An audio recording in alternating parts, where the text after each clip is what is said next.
Hello, hello. Welcome to this episode of the Rogers Radio Podcast. I am your host, Alyssa Rogers, and today I have with me Chris Cole with Phoenix Pest Control.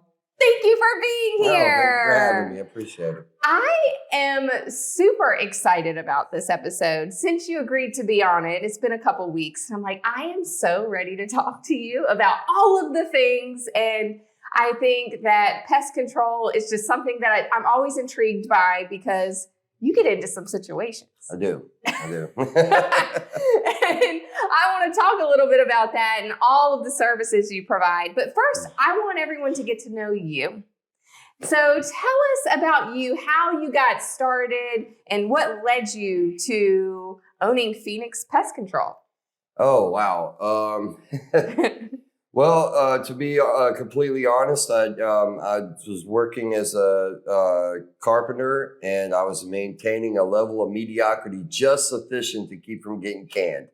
And I was trying to find something I was good at. A job opening had come about with Dotson Pest Control in their termite department. So I jumped on it thinking it was just going to be a stepping stone to something else. And almost 15 years later, Here I am. I worked through a termite department doing termite re-inspections. And then I took over the general pest control route for Halifax County. I ran that for almost 6 years. And before I'd had launched into business ownership. Yeah. So what made you make that jump from working somewhere and then saying, I want to work for myself?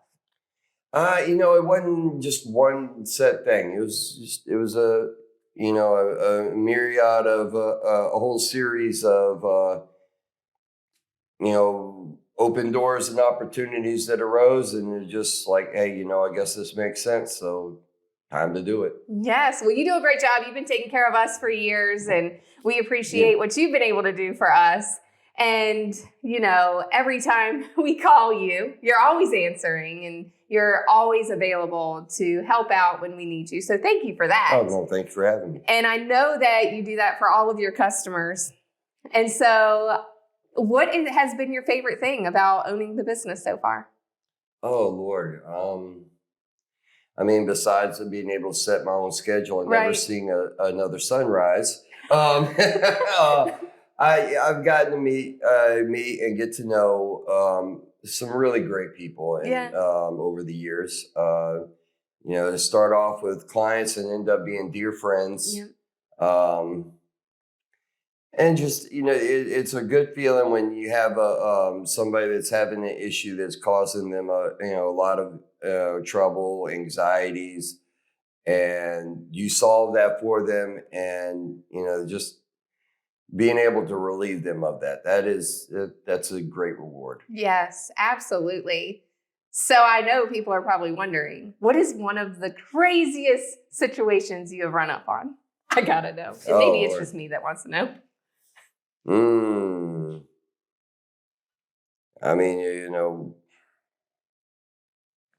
There's a lot of them.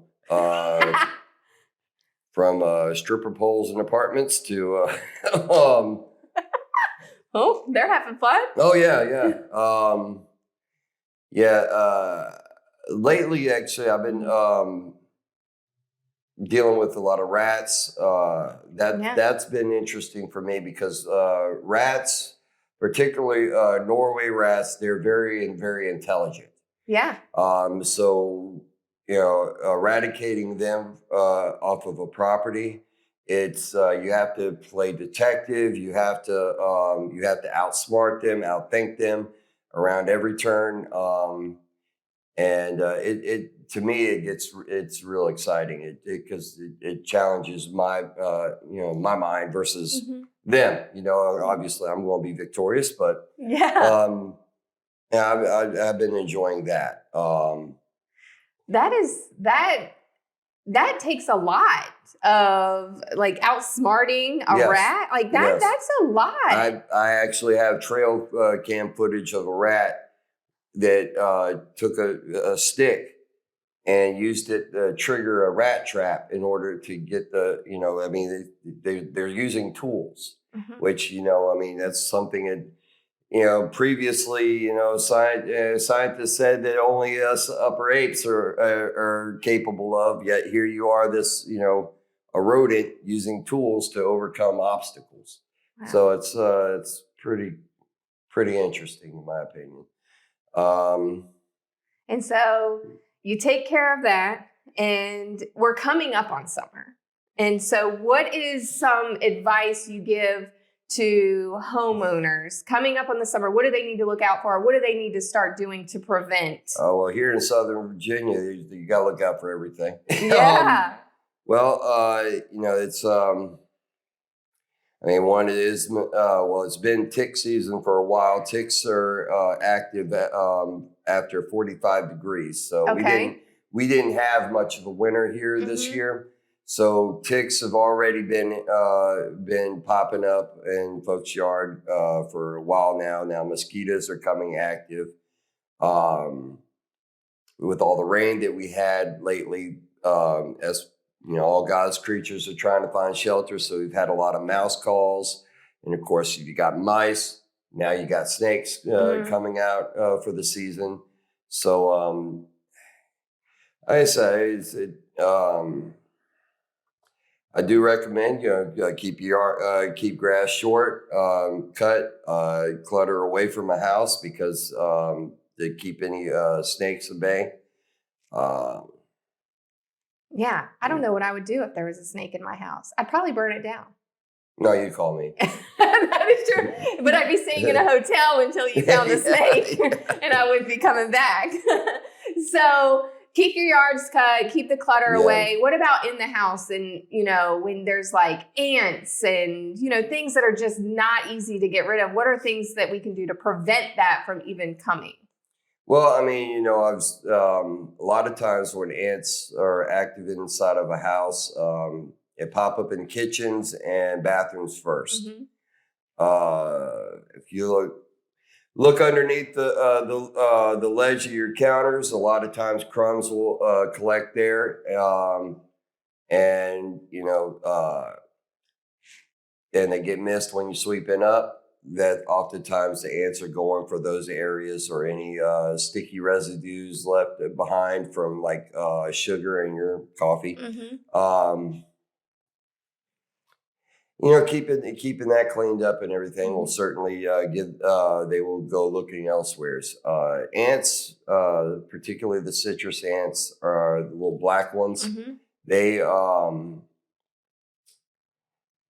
They're annoying. Oh, they are. Absolutely. I agree with you 100% there. Their foraging and their behavior is dictated by the barometric pressure. So when your barometric pressure rises and falls, they're either going to be trailing outside toward eating leafy greens, or they're going to be trailing indoors looking for sugars and those said before mentioned crumbs. So keeping that cleaned up also will help divert them elsewheres.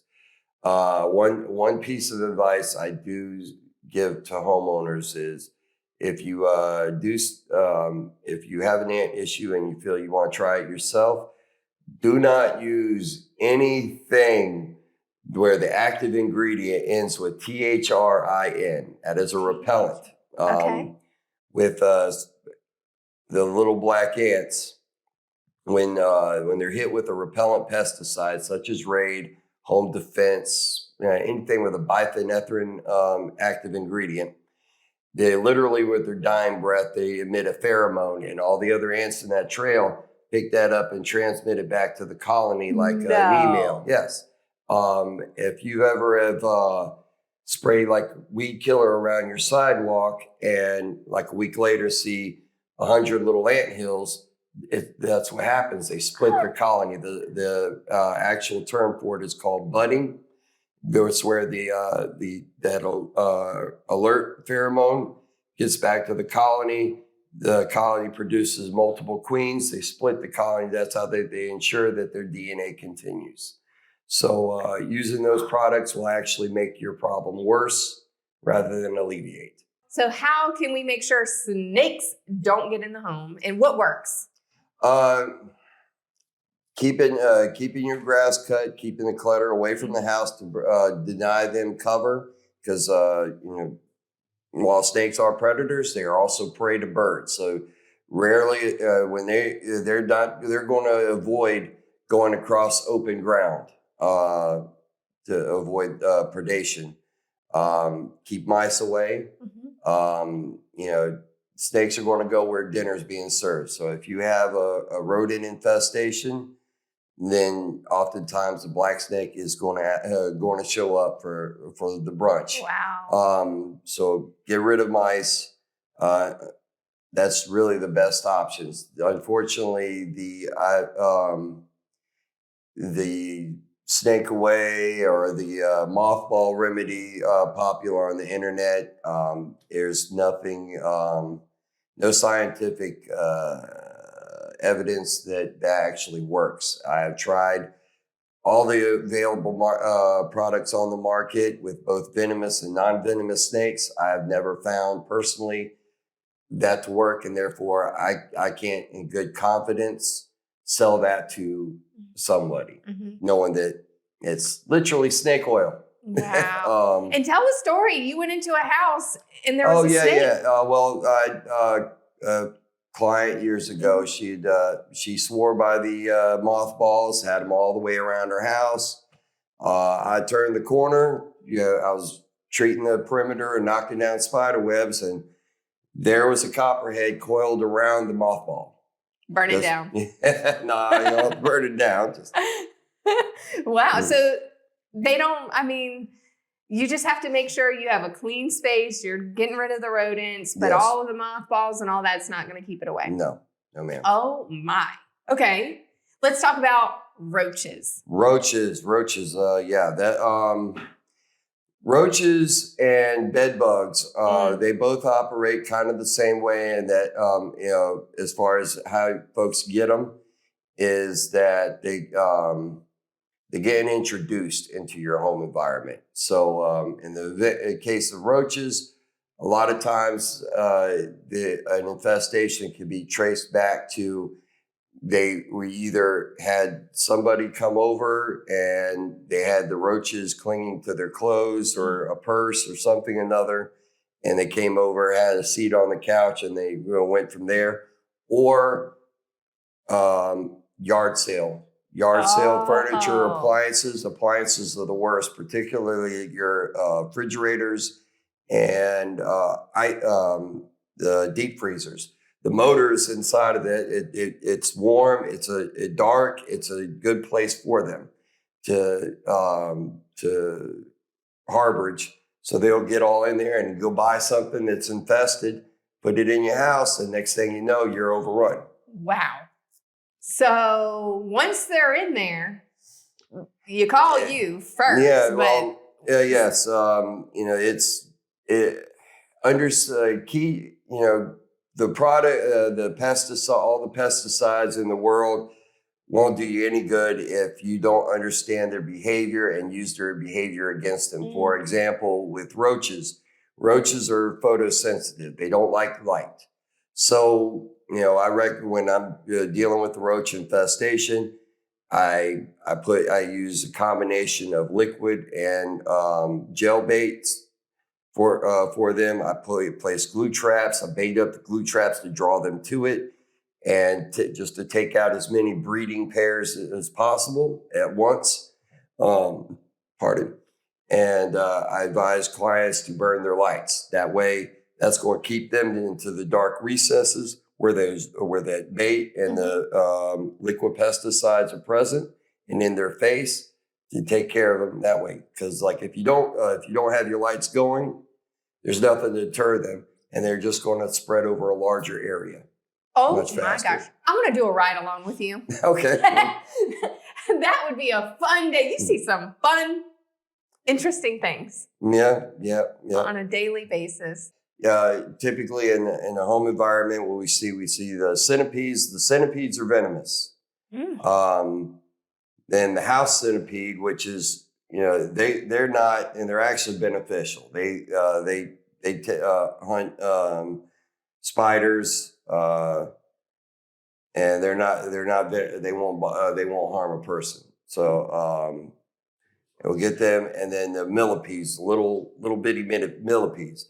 Oftentimes, those could be traced back to mulch, particularly the moisture barrier. When you put the plastic over the soil, it traps in moisture, and they just breed like crazy in there. Centipedes will oftentimes come up through a crawl space.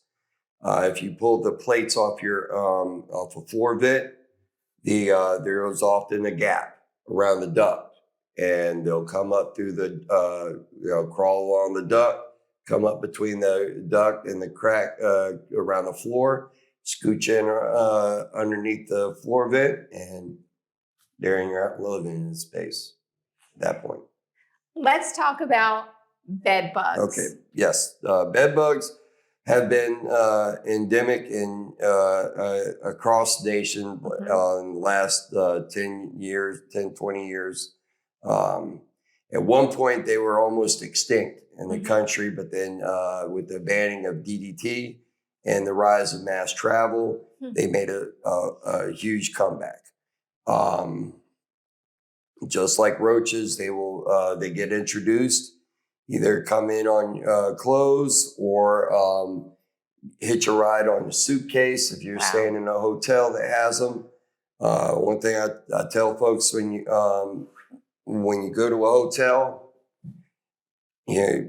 inspect the bed.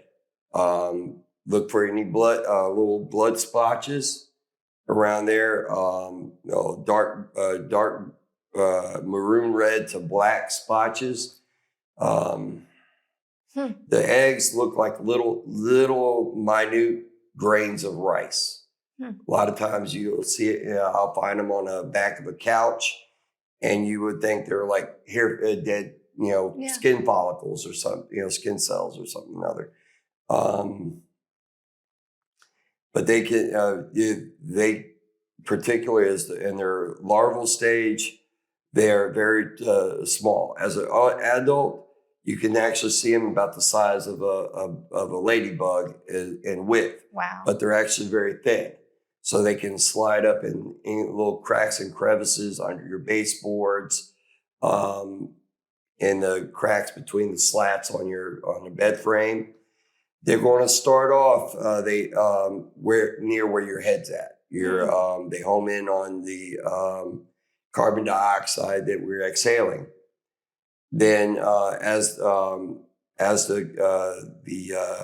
colony grows, when they mate, the males will continue trying to impregnate the female until she's dead. Wow! So once the female becomes pregnant, in order to maintain her survival, she separates and then lays her eggs elsewhere. So that's how the issue spreads outwards.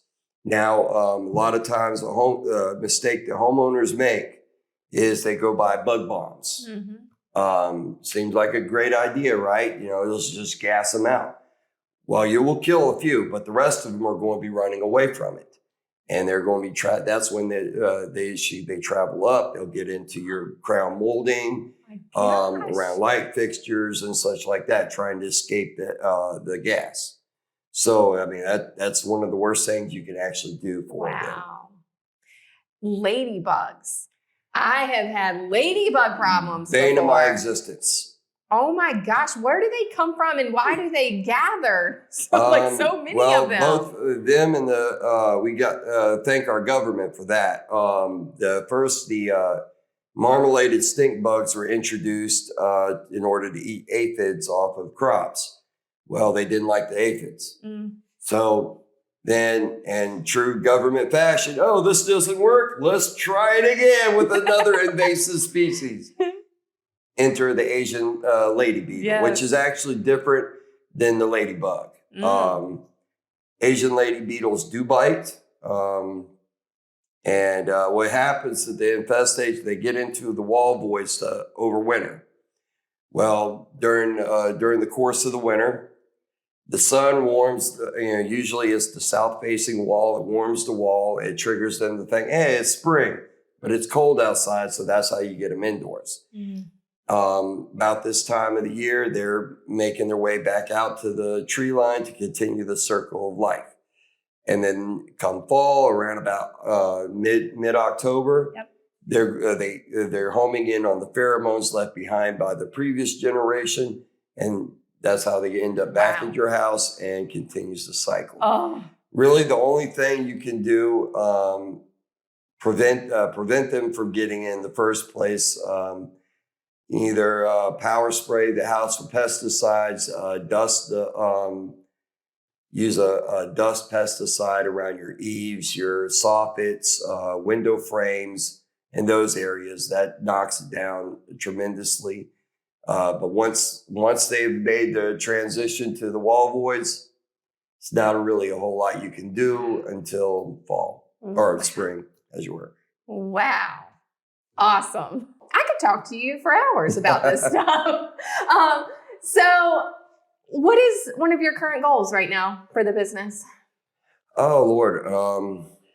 Keep our head above water line. Yeah. Hey, that's the truth. I said just maintaining our level of quality for our clients. I currently have just been operating, word of mouth the last couple years.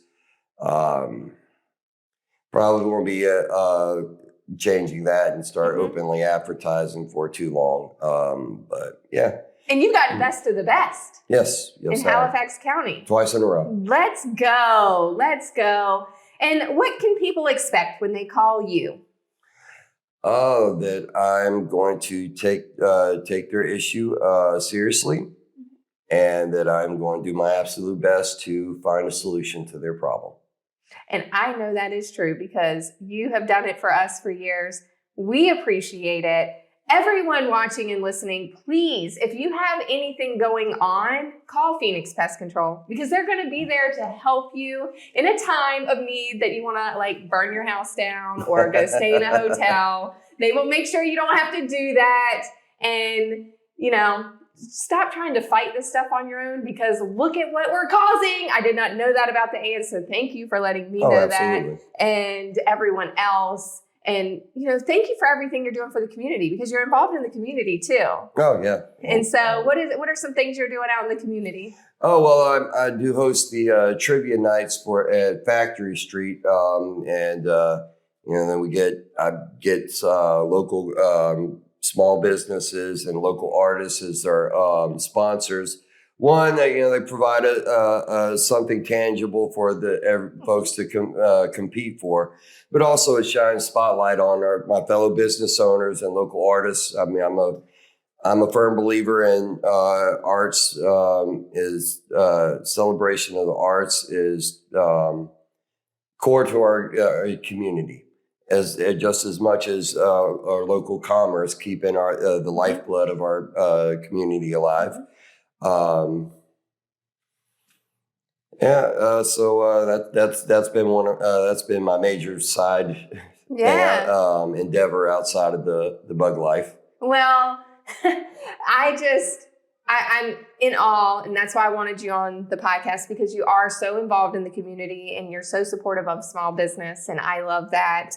And you take care of people when they're in trouble with the pests and the bugs and the rodents and all of the things. And so just really appreciate everything that you have done for the community. And I can't wait to continue seeing the growth of Phoenix Pest Control and continue watching you shine. So thank you for being here today. Well, thank you for having me. I appreciate it. Yes. Everyone call Phoenix Pest Control if you need them. And I hope you enjoyed this as much as I did and learned as much as I did today. If you want to know more, call Chris. He will help you out. What's the number? 434-222-9608 or 434-579-7464. And we will make sure we put that in the description so you can click that number and call him so he can help you out.